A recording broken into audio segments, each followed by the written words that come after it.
la prochaine artisane qui nous a rejoint en studio ce soir. Il s'agit de Marion et elle va nous parler de Michio. Bonsoir Marion. Bonsoir. On est ravis de vous avoir avec nous sur l'antenne, c'est un plaisir. Merci de m'accueillir.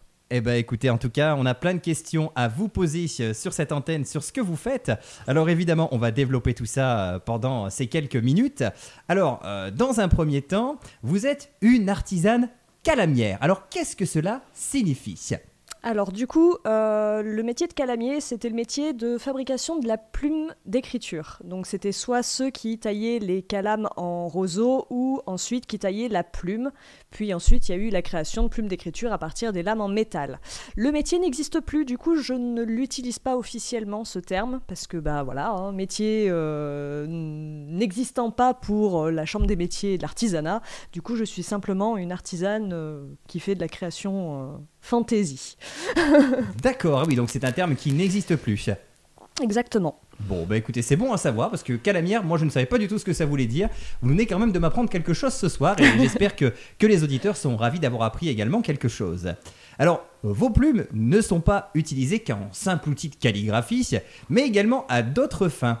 À quoi vous servent-elles en particulier ? Alors du coup, en fait, en plus des plumes d'écriture que je fabrique avec de la plume naturelle, je fabrique aussi des bijoux et des accessoires comme des tours d'oreilles ou d'autres bijoux de corps qu'on pourrait mettre aussi. Voilà. Mais du coup, j'essaye de faire varier les créations autour de la plume. D'accord, ah oui, donc tout type de bijoux pour tous les goûts en fait, hein, c'est ça ? Alors oui, dans la limite de ce qui est faisable. Par exemple, c'est plus difficile de faire des colliers ou surtout des bracelets, puisqu'il y a le côté fragile de la plume qui va faire que forcément on va être un peu plus frileux à les porter. Donc du coup, j'évite de faire des objets qui risqueraient d'abîmer, de s'abîmer au quotidien. D'accord. Alors quel type de plumes utilisez-vous pour vos créations et comment vous les procurez-vous ? Alors, comme j'ai précisé, c'est que de la plume naturelle, donc du coup, forcément, donc c'est des plumes d'oiseaux.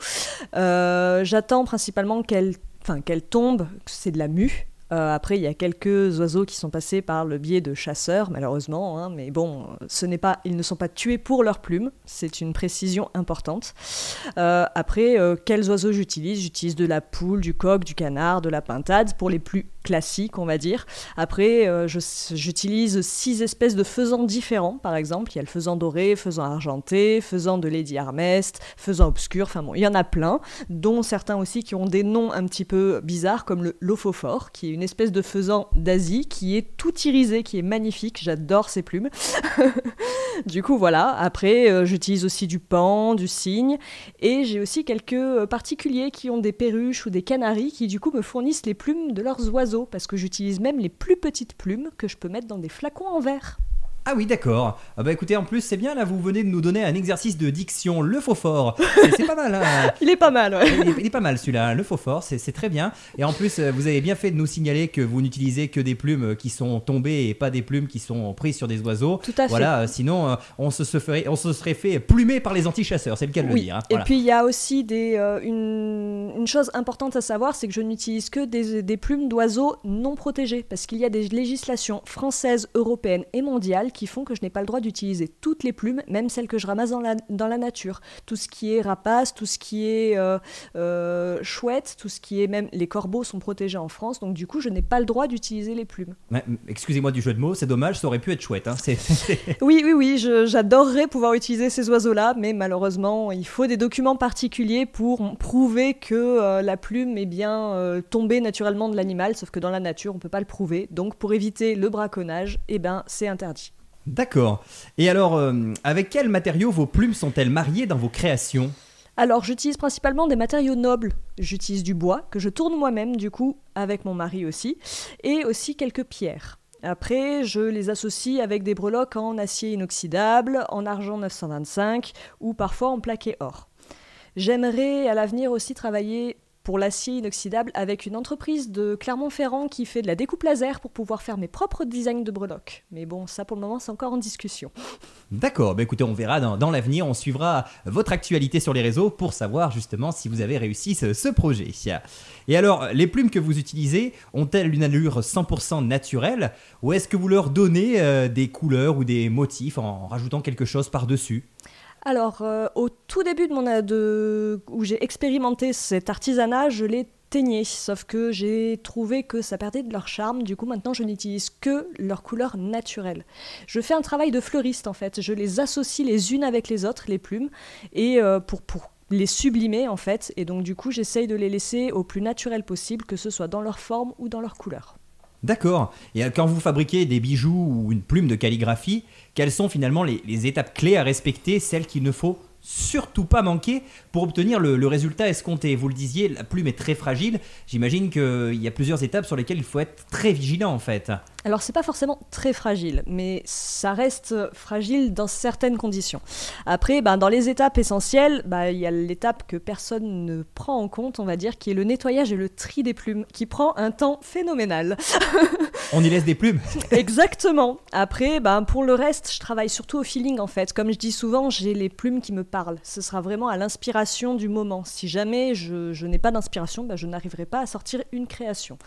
Et après, il y a toutes les étapes de patience avec les étapes de séchage de la colle qui fait que c'est essentiel de bien patienter et j'ai un peu de mal avec ça. Et ces plumes, du coup, est-ce qu'elles se conservent facilement dans le temps? Est-ce que vous mettez peut-être quelque chose par-dessus pour aider à ce qu'elles ne bougent pas finalement? Alors, elles sont tout au naturel, y compris là-dedans. Ça se conserve si elles sont bien protégées, dans le sens où ça reste un matériau naturel. Donc du coup, faut pas les mettre trop au soleil. Quand je dis trop au soleil, c'est exposé constamment au soleil. Comme tout élément avec des pigments, les UV, c'est mauvais. Donc du coup, on évite de les laisser au soleil. On les laisse aussi à l'abri des parasites. S'il y a des parasites qui mangent la plume, tout comme, c'est organique. Donc du coup, on fera attention à pas les mettre dans des endroits trop poussiéreux ou trop sales pour pas qu'il y ait de soucis de ce côté-là. Mais en dehors de ça, il n'y a aucun problème. J'ai même eu une paire de boucles d'oreilles que j'ai traînée pendant 2 ans dans mon portefeuille et elle a survécu. Donc, pour montrer que c'est pas si fragile et que ça se conserve. Bon, à ne pas trop tenter quand même, mais non, malgré mais tout, voilà. ça marche quand même. Et alors du coup, vous avez également une âme d'artiste puisque vous réalisez des illustrations. Est-ce que vous pouvez nous en dire justement quelques mots ? Oui. En fait, je me suis lancée dans mon activité en 2014 dans la fabrication de bijoux et d'illustrations, en fait. Je dessine à la plume et je fais de la peinture aquarelle. Je propose en fait les reproductions de mes illustrations à la vente, généralement. Et je me suis rajouté aussi une autre activité depuis 2018, le métier de tatoueur aussi, parce que malheureusement, l'artisanat... ça a du mal à me nourrir, donc du coup il a fallu que je trouve un autre métier dans la continuité de mon activité, enfin de mon côté artistique, et donc c'est le tatouage qui est venu naturellement, voilà. D'accord. Et alors, quelles sont les créations les plus originales que l'on pourra retrouver sur la fête médiévale? Car oui, vous faites partie de ces 70 artisans qu'on retrouvera sur place. Et justement, qu'est-ce qui va vous démarquer? Quelles seront les choses un petit peu spéciales qu'on va trouver sur votre stand? Et du coup, je vais surtout présenter des plumes d'écriture, voilà. On est très très peu en France, je crois qu'on doit être 3 en France à encore en préparer, donc c'est dire comme quoi c'est rare. Beaucoup maintenant de reventes qu'on trouve de choses chinoises, mais moi elles sont entièrement faites à la main. On peut aussi trouver donc mes bijoux, les ear cuffs, c'est ce que j'ai de plus original. Donc les ear cuffs, c'est des tours d'oreilles en fait qui sont faits avec des plumes pour orner les coiffures, souvent pour aller avec les costumes médiévaux, ça va bien. Et puis après, vous pourrez trouver sur mon stand du coup mes illustrations et mon book de tatouage. D'accord, donc on verra vraiment tout votre travail et ça c'est plutôt chouette. On verra toute l'étendue de ce que vous faites. Bon, écoutez, en tout cas, on est ravis d'en avoir appris un peu plus sur vous. Avant de vous laisser, Marion, j'ai quand même une question très importante pour vous. Où est-ce qu'on peut vous retrouver en dehors de cette fête médiévale? Parce que tout le monde ne pourra peut-être pas forcément venir. Et du coup, on a forcément envie de vous suivre sur les réseaux et peut-être de vous retrouver ailleurs si vous avez d'autres événements de prévus. Alors déjà, on peut me retrouver à Aubière dans mon shop de tatouage, tout simplement. Alors principalement sur rendez-vous, parce que quand je tatoue, je n'accueille pas les gens pour parler d'artisanat. Mais faut pas hésiter à me contacter. Après, on peut me retrouver donc sur Facebook, à michio.art. Ou sur Instagram, Michio Bulle, et aussi sur Twitch parce que je fais des lives du coup, donc des directs où je tatoue et où je présente mon artisanat aussi, donc du coup sur une plateforme de direct. Et après, pour mes prochaines dates, parce que je ne vends pas en ligne, on me retrouvera en juin à Amnéville, donc près de Metz. On me retrouvera aussi au Château de Bressieux en juillet, et par exemple en septembre, je serai à Cidre et Dragon dans le Calvados. Ah oui, donc vous partez un peu partout en France. Oui, là je joue à domicile, mais d'habitude je vais très loin. Eh ben c'est bien, écoutez, vous vous faites connaître et vous avez bien raison. On rappelle votre nom, Michio, M-I-C-H-I-Y-O, tout simplement. C'est ça. Si on souhaite vous retrouver sur Facebook, on vous retrouvera facilement, Oui. j'imagine.